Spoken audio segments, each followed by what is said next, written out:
അഭിഭാഷകൻ Shri Vinod Mathew Wilson telephone ലൈനിൽ ചേരുന്നുണ്ട്. നമസ്കാരം വിനോദ് മാത്യു വിൽസൺ. ഇപ്പോൾ തദ്ദേശ തെരഞ്ഞെടുപ്പിൽ നമുക്കറിയാം വൈറലായ ഒരു ഗാനം പോറ്റിയെ കേറ്റിയെ എന്നുള്ള ഒരു പാട്ടിൽ ഇപ്പോൾ യു ടേൺ എടുത്തിരിക്കുകയാണ് സർക്കാർ. ഒന്നും കൂടുതൽ കേസിലേക്കൊന്നും പോവാൻ താല്പര്യമില്ല എന്നുള്ള ഒരു കാര്യം തന്നെയാണ് പ്രകടിപ്പിക്കുന്നത്. ഇനിയിപ്പോൾ കൂടുതൽ കേസിലേക്ക് പോവില്ല എങ്കിൽ പോലും എടുത്ത ഒരു കേസുണ്ട്, അതിലൊരു മെല്ലെപ്പോക്ക്, അതിനി എങ്ങനെയായിരിക്കും മുന്നോട്ട് പോകുന്നത്? അതേസമയം ബെയിൽ കിട്ടാവുന്ന വകുപ്പുകൾ പ്രകാരമാണോ ആ ഒരു കേസ് രജിസ്റ്റർ ചെയ്തിരിക്കുന്നത്? അല്ല, അത് ഇട്ടിരിക്കുന്ന വകുപ്പുകൾ നോൺ ബെയിലബിൾ ആയിരിക്കുമല്ലോ.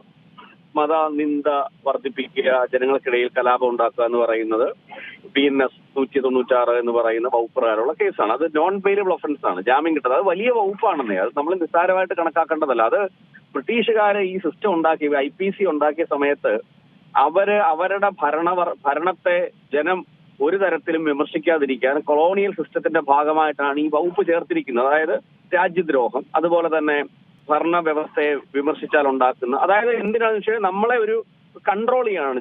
എത്ര മൗലിക അവകാശങ്ങൾ നമുക്ക് ജനാധിപത്യത്തിൽ അഭിപ്രായ സ്വാതന്ത്ര്യം എന്നൊക്കെ ഭരണഘടനയിൽ പറഞ്ഞാലും ഒരു സൈഡിലൂടെ നിങ്ങളെ വിരട്ടുകയാണ്. നിങ്ങൾ ഇതിന്റെ അപ്പുറത്തേക്കൊന്നും സംസാരിക്കേണ്ട, അത് ഞങ്ങൾ ഭരണവർഗത്തിന് മാത്രമുള്ള ആനുകൂല്യമാണ്, ഞങ്ങളെ അധികം ഒന്നും വിമർശിക്കേണ്ട എന്ന് പറയുന്ന ബ്രിട്ടീഷ് കൊളോണിയൽ സിസ്റ്റത്തിന്റെ ഭാഗമായിട്ടാണ് IPC ഉണ്ടത്. ആ IPC വകുപ്പ് അതേപോലെ തുടരുകയാണ് ഇവിടെ ഉണ്ടായ കോൺഗ്രസ് ഗവൺമെന്റും BJP ഗവൺമെന്റും ഒക്കെ ചെയ്തിട്ടുള്ളത്. അതാണല്ലോ, അതിനകത്തൊരു അമെന്റ്മെന്റ് പോലും വരുത്തിയിട്ടില്ലല്ലോ. ഈ വകുപ്പ് എടുത്ത് കളഞ്ഞാൽ പോരെ, അത് ചെയ്തിട്ടില്ലല്ലോ. അപ്പൊ അതിന്റെ ഭാഗമാണ് ഈ പറയുന്ന വകുപ്പ് എന്ന് പറയുന്നത്. അപ്പൊ ആ വകുപ്പ് ഇട്ടിരിക്കുന്ന എവിടെയാണ്? ഒരു പാരഡി ഗാനം. നിങ്ങൾ ആ പാരഡി ഗാനത്തിന്റെ ഓരോ വരിയും എടുത്തു നോക്കൂ. ആ പാരഡി ഗാനത്തിൽ എവിടെയാണ് ഒരു മതനിന്ദ? ആ പാരഡി ഗാനം, ഞാനൊരു അയ്യപ്പ ഭക്തനാണെങ്കിൽ അതിനകത്ത് എനിക്ക് എവിടെയാണ് മതനിന്ദ പുറത്ത് ഞാനൊരു കലാപം ഉണ്ടാകും? കാരണം അയ്യപ്പനോട് പറയുകയാണ്, അയ്യപ്പ സ്വർണം കട്ടു, അയ്യപ്പ നിന്റെ വിഗ്രഹം കട്ടു, അവിടെ പോറ്റി കയറി കട്ടു, അയ്യപ്പൻ ശ്രദ്ധിക്കണം. അയ്യപ്പനോട് നമ്മൾ നിലവിളിച്ച് പറയുകയാണ്, അല്ല അയ്യപ്പനെ നമ്മൾ അറിയിക്കുകയാണ്. അതാണല്ലോ അതിന്റെ ഐതിഹ്യം എന്ന് പറയുന്നത്. അപ്പൊ അതിനകത്ത് ഇതിനേക്കാളും എത്രയോ ക്രൂരമായ വിമർശനം ഇവിടെ കുഞ്ചൻ നമ്പ്യാരും ഒക്കെ ചെയ്തിട്ടുണ്ട്. അപ്പൊ കുഞ്ചൻ നമ്പ്യാർ ഇന്ന് ജീവിച്ചിരുന്നെങ്കിൽ ജയിലിലാകുമായിരുന്നല്ലോ. അപ്പൊ ഇതാണ് അതിന്റെ സാങ്കത്യം, അതിന്റെ നിയമ പശ്ചാത്തലം എന്ന് പറയുന്നത്. അപ്പൊ ഇവിടെ FIR ഇട്ട് കഴിഞ്ഞു. FIR ഇട്ട് കഴിഞ്ഞാൽ പിന്നെ ഇത് കീറിക്കളയാൻ കഴിയില്ല. ഒരു FIR രജിസ്റ്റർ ചെയ്താൽ അത് നിയമപരമാണോ നിയമപരമല്ലയോ എന്നുള്ളതിന് അതിന്റെ അപ്പുറത്തേക്ക് പോലീസ് FIR ഇട്ട് കഴിഞ്ഞാൽ ആ FIR കോടതിയിൽ കൊടുത്തു കഴിഞ്ഞാൽ പിന്നെ ഇത് കീറിക്കളയാൻ കഴിയൂല. പിന്നെ ചെയ്യാൻ പറ്റുന്നത് പ്രതികൾക്ക് നിയമപരമായിട്ടുള്ള ആന്റിസിപ്പേറ്ററി ബെയിൽ. ഇതിനകത്ത് ആന്റിസിപ്പേറ്ററി ബെയിലൊന്നും പോകേണ്ട കാര്യമൊന്നുമില്ല. ഇതിനകത്ത് പ്രതികൾ ഇപ്പൊ ചെയ്യാൻ പോകുന്നത് ഈ കേസ് FIR തന്നെ റദ്ദാക്കുന്നതിന് വേണ്ടി ഹൈക്കോടതിയിലെ അവർ സമീപിക്കും. അല്ലാതെ മുൻകൂർ ജാമ്യത്തിനൊന്നും അവർ പോകത്തില്ല. കാരണം സർക്കാർ തന്നെ U ടേൺ അടിച്ചിരിക്കുന്നു. മുൻകൂർ ജാമ്യത്തിന് പോകേണ്ട ആവശ്യം പോലുമില്ല. കാരണം അവർ അറസ്റ്റിലേക്കൊന്നും പോകുന്നില്ല. പോലീസ് പിൻവാങ്ങിയിരിക്കുന്നു, സർക്കാർ പിൻവാങ്ങിയിരിക്കുന്നു. അപ്പൊ പോലീസുകാരും സർക്കാരും തന്നെ പ്രതികളോട് പറയും, നിങ്ങളൊരു കാര്യം ചെയ്യും, FIR ഇട്ട് പോയി, ഞങ്ങൾക്ക് ഇനി വേറൊന്നും ചെയ്യാൻ കഴിയില്ല, നിങ്ങളിത് ഹൈക്കോടതിയിൽ കൊടുത്ത് FIR റദ്ദ് ചെയ്യാനുള്ള പ്രോസസ്സുകളിലേക്ക് പൊക്കോളാൻ പറയും. കോടതി ഇത് റദ്ദ് ചെയ്യും. കോടതി റദ്ദ് ചെയ്യാൻ നോട്ടീസ് കൊടുക്കുമ്പോൾ പോലീസ് എന്ത് ചെയ്യും? പോലീസിനകത്തൊരു അഴകുഴമ്പൻ സ്റ്റാൻഡ് എടുക്കും.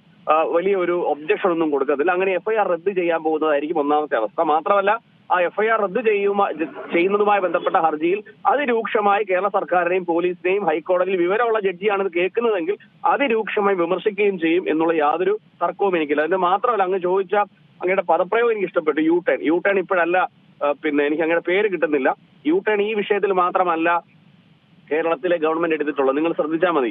നമുക്കറിയാം TP സെൻകുമാറിനെ DGP ആയിട്ട് അപ്പോയിന്റ് ചെയ്യാതിരുന്നപ്പോൾ അദ്ദേഹം സുപ്രീം കോടതി പോയി. സെൻകുമാറിനെ ഒരു കാരണവശാലും ഞങ്ങൾ നിയമിക്കത്തില്ല എന്ന് പറഞ്ഞു. അദ്ദേഹം സുപ്രീം കോടതി വഴിയെടുത്തു. പിന്നീട് അദ്ദേഹത്തെ നിയമിക്കേണ്ടി വന്നു. അതിൽ U ടേൺ അടിച്ചു. അതിനുശേഷം നമുക്കറിയാം കേരള പോലീസ് ആക്ടിന്റെ അമെന്റ്മെന്റ് കൊണ്ടുവന്നു. ഒരു കാലത്തും നിൽക്കാത്തൊരു അമെന്റ്മെന്റ്, അതായത് IT ഒഫൻസുമായി ബന്ധപ്പെട്ട് കേരളത്തിലെ മുഴുവൻ മനുഷ്യരും പറഞ്ഞു ഇത് പൊട്ട അമെന്റ്മെന്റ് ആണ്, ഇങ്ങനെ ഒരു അമെന്റ്മെന്റ് നിൽക്കത്തില്ല. ആരെങ്കിലും ഹൈക്കോടതിയുടെ തിണ്ണയിൽ പോയാൽ ഇത് കോടതിയെ, സർക്കാരിനെ രൂക്ഷമായി വിമർശിക്കുമെന്ന് പറഞ്ഞു.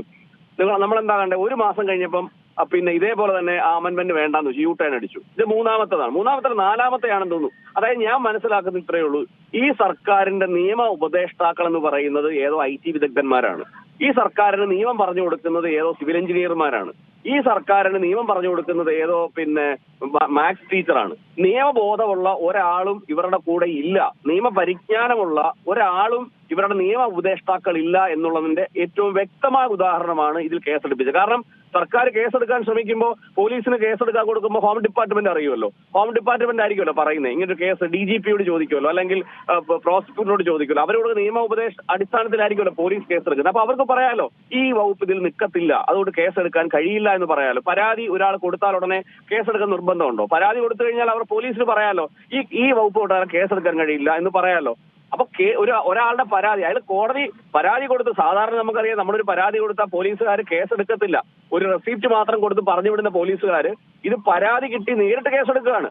വേണമെങ്കിൽ അവർക്ക് പറയാലോ, ഞങ്ങൾക്ക് പരാതി കൊടുത്ത് കേസെടുക്കാൻ കഴിയും, നിങ്ങൾ കോടതിയെ സമീപിച്ചോളൂ, നിങ്ങൾ CMP ഫയൽ ചെയ്തോളൂ എന്ന് പറയാലോ. അതുപോലും ചെയ്തിട്ടില്ല. അപ്പൊ ഇത് രാഷ്ട്രീയ പ്രേരിതമാണ്. ഇപ്പോ ഒരു തരത്തിലും കേരളത്തിലെ എല്ലാ നിയമപരിജ്ഞാനമുള്ളവരും ഈ വിഷയത്തിൽ സർക്കാരിനെതിരാന്ന് കണ്ടപ്പോ, വേറെ നിവൃത്തിയില്ലാന്ന് കണ്ടപ്പോ യു-ടേൺ അടിച്ചിരിക്കുന്നത്. ഇത് അപഹാസ്യമാണ്. ഇത് ഒരു സിസ്റ്റത്തെ, ഇതിനകത്തുള്ള ഒരു അപകടം എന്ന് പറഞ്ഞു കഴിഞ്ഞാൽ നമ്മുടെ നാട്ടിലെ സാധാരണ ജനങ്ങൾ ജുഡീഷ്യൽ സിസ്റ്റത്തെ, അവർക്ക് പോലീസ് എന്നോ കോടതിയോ വ്യത്യാസമില്ല, അവർ നിയമത്തെയും നീതിന്യായ വ്യവസ്ഥയും ഒന്നായിട്ട് കാണുന്നവരാണ്. ആ സിസ്റ്റത്തെ ജനങ്ങളുടെ മുമ്പിൽ അപമാനിക്കുന്ന തരത്തിലുള്ള പ്രയോഗങ്ങളും നടപടികളുമാണ് ഈ സർക്കാർ ചെയ്യുന്നത്. ഇവന്മാരെ നയിക്കുന്ന ലീഗൽ ഓഫീസേഴ്സ് LLB ബിരുദധാരികളല്ല എന്ന് പറയാൻ ആഗ്രഹിക്കുന്നു. തീർച്ചയായും വളരെയധികം നന്ദി ശ്രീ വിനോദ് മാത്യു വിൽസൺ ഈ ഒരു അവസരത്തിൽ പ്രതികരിച്ചതിന്. ഏറ്റവും പുതിയ വാർത്തകളും വിശേഷങ്ങളും വിരൽ തുമ്പിലറിയാൻ സീ മലയാളം ന്യൂസ് എല്ലാ ഡിജിറ്റൽ പ്ലാറ്റ്ഫോമുകളിലും ലഭ്യം.